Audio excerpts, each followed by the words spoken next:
Greetings YouTube, bit of a poorly Fuzzfinger here today, but do want to bring you another episode of Final Fantasy IV. Hopefully you enjoy this one. If you do, don't forget to hit that like button. Let's get on with the show.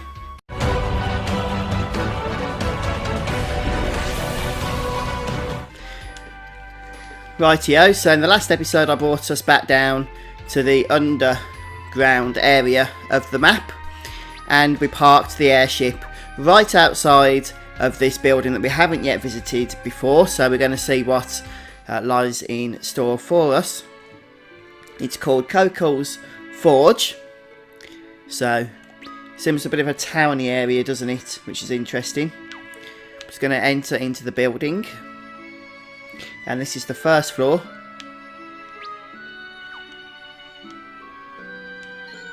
And we're going to first of all grab the remedy there. And then we're going to find some stairs to go up. Just going to check if we want to go.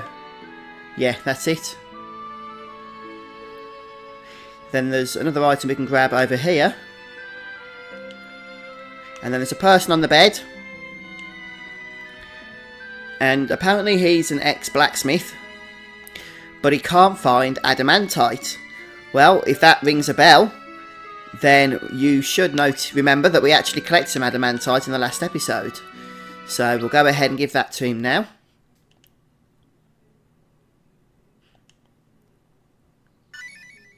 We give him the Mythgraven Blade, and that's it for now.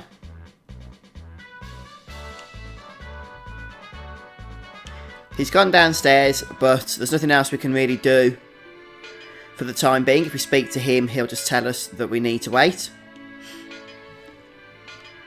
So, we'll be back later to finish off this little side quest. Next up, we're going to go and visit Yang.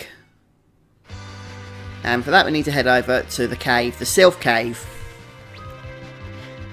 So the Sylph Cave is the cave that's right in the northwest section, northwest corner of the map. Yada yada yada. You'll have to bear with me today, I'm not feeling 100%. I don't know whether I'm just cream crackered or whether I've actually got a bug of some kind.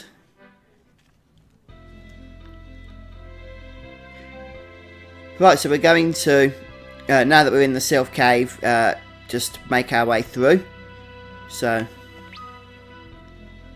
nothing too exciting really. Oh, don't forget we do need to go ahead and float all our party members. Something that you can easily forget. Fortunately, the game does give you that visual prompt to just remind you. Otherwise, you could randomly end up dead, couldn't you, if you forget? Which wouldn't be pleasant.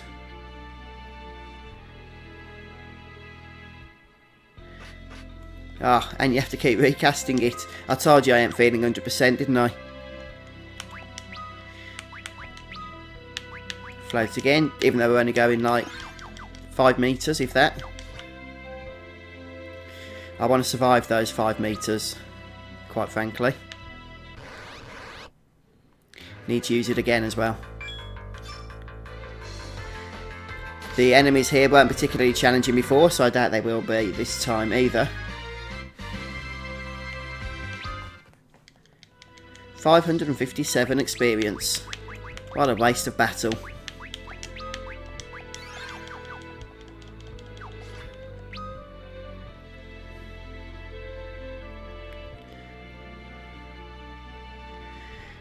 Back to B2. Let's get that float action going again.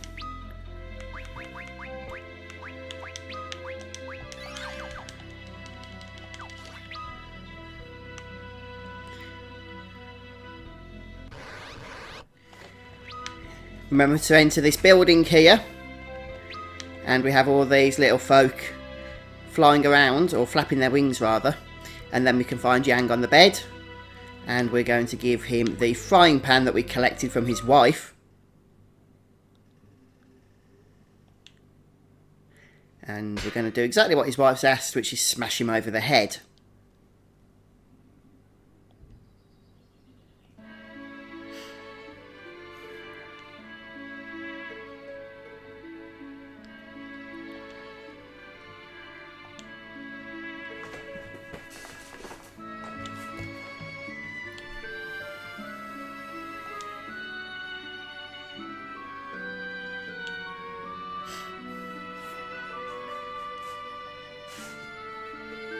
So unfortunately Yang isn't going to be able to leave and join us.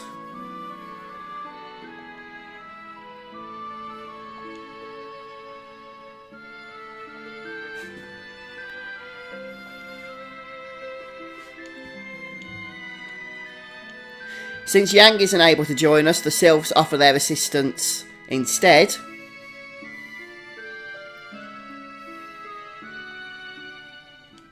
And that means that Rydia is going to learn a new summon, the Sylph Summon.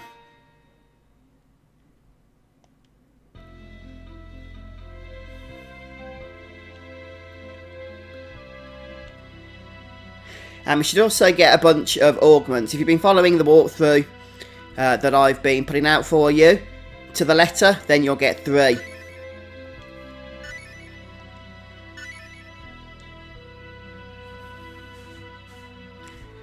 And that's pretty much all we can do with Yang for the time being. So if we enter up the steps here, we'll leave the area. And we're back at the airship.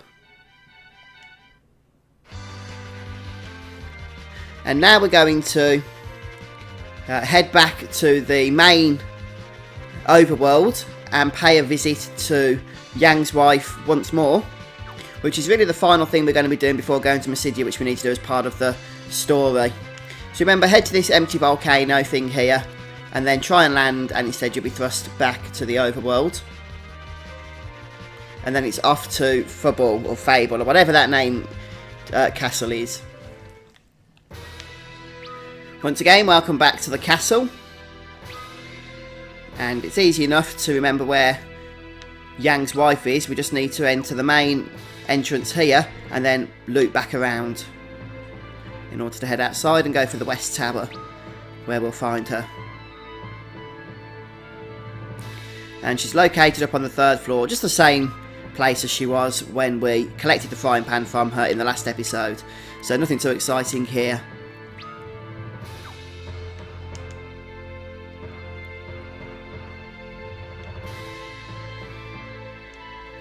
And in return for the frying pan, bringing that back, we get the knife, which you definitely want to get because it's the most powerful item, at least I believe it's the most powerful item for Edge to throw in the entire game. And this is the only time you can really get it, along with those 3 augments from Yang as well. So don't go ahead with the story by going into Mysidia until you've actually done these little bits of optional content, because they will become unavailable to you if you don't do them now. But we can make our way back out of the castle. And next up, we're going to return to Mysidia.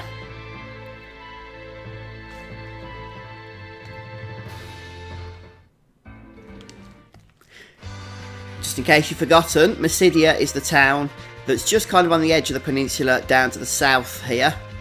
A little bit west of our current position. And again, please make sure you've collected those few items from Yang and his wife, because as soon as we enter the town, they're going to become unavailable permanently. So here we go. Let's continue on with the story.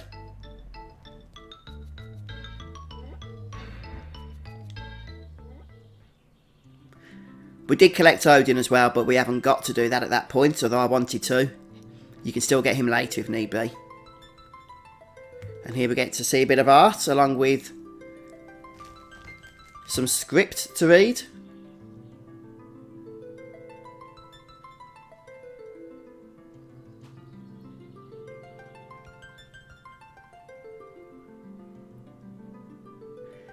So remember, our next destination is the moon. And apparently here in Mysidia, they have the means of getting us there.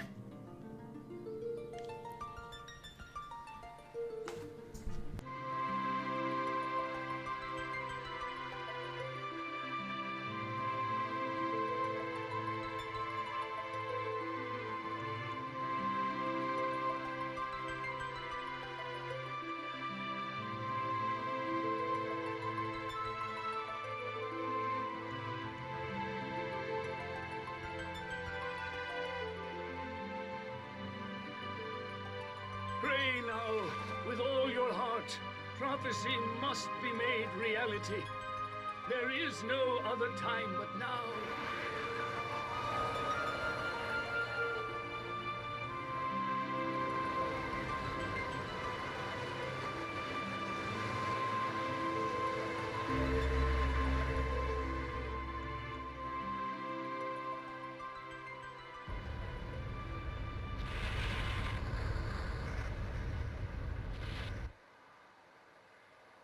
Behold, my children, she has heard our prayers.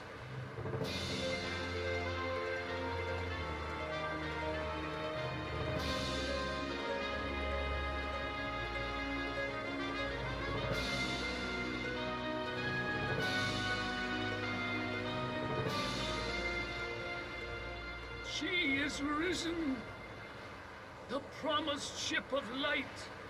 The lunar whale!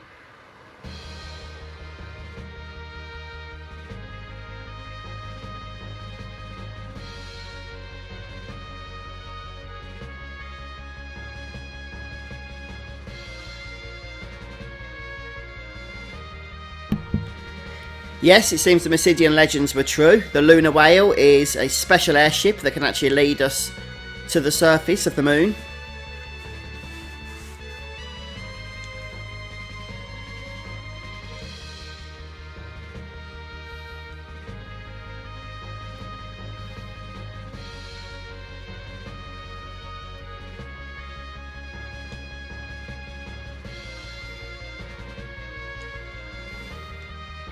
And this is like the ultimate airship, if you like, the lunar whale.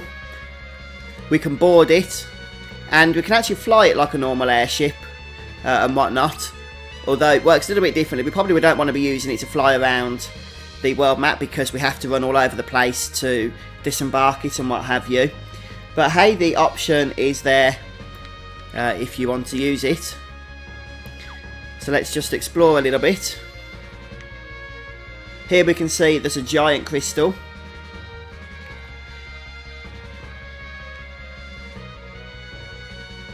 So I'm just going to have a look at the other crystals so I can try and get my bearings correctly. We're not going to use any just yet.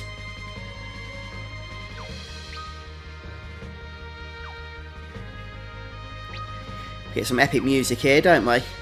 There's a fat chocobo here. Although I'm not going to use him because he's famous, at least in the DS version I believe, for crashing the game. I'm sure that's been fixed, but why take the risk? At least not until we've saved anyway. Okay, so that's the place where we exit. And on the other side. Oops, didn't actually mean to do that one. So if ever you want to leave, that's how you do so. So, okay, here we can see multiple crystals. But before I touch those, I'm just going to make sure that we've seen everything.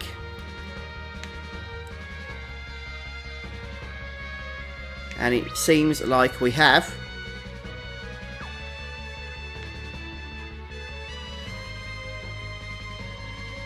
So this is the cube that will allow us to actually pilot this as an airship.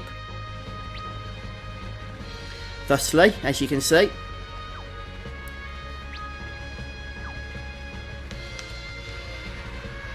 When you land though, you will be thrust back into the actual airship itself.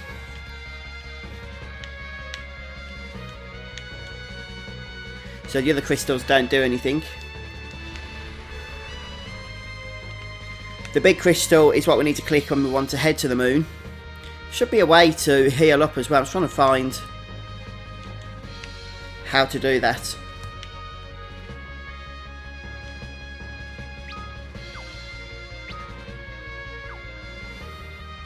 Oh right, it's these here. I guess they're like sleeping pods, and it's free resting as well. So that will heal you up nicely. But yeah, we're going to head to the moon in the next episode and start exploring that as a new area.